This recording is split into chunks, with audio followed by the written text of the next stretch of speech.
Una sa ating mga balita, umarangkada na ang rollout ng pagbibenta ng 20 pesos na kada kilo ng bigas sa Cebu. Tiniyak naman ng NFA ang kalidad ng bigas at ikinatuwa naman ng mga residente ng Cebu ang programa. May balitang pambansa si Rena Manubag Dagoon ng IBC 13. 1,500 na sako ng bigas ang inihanda ng mga otoridad dito sa Cebu Provincial Capital para sa paglulunsad ng bentahan ng 20 pesos na kada kilong presyo ng bigas.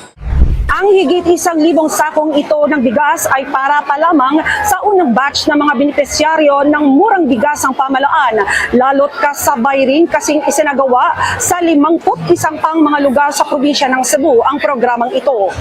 Isang malaking tulong ang programang ito sa mga mamamayan sa Cebu. Nabigyan kasi sila ng oportunidad na makabili ng dekalidad na bigas sa napakamurang halaga. Masaya kami na mayroon ng tag 20 kilo na bigas. Malaki na yung tulong sa pamilya namin. Salamat, President. Malaking tulong na to ang bigas na tag 20. Nalipay kinig dako, ma'am. Naabot na ang among gipangayo na tag 20. Kay among kuang karong income kana igu-igu raman sad mao na nga lipay mi nga tag 20 kay makapalit mi kubay-kubay. Tupad ng pangako ng ating Presidente Marcos, ang pangako niya na 20 pesos ang bigas, ito hihintay ng mga tao. Ayon sa mga otoridad, hanggang 10 kilo lang ang bigas ang maaaring bilhin ng isang kabahayan.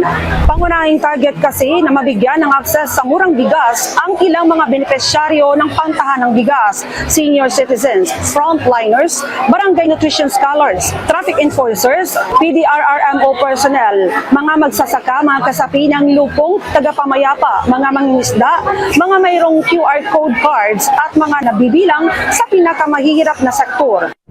Kasabay naman ng pagbibinta ng murang bigas ang ilan pang programa ng DTI at Sugbu Negosyo para sa agri-fishery products.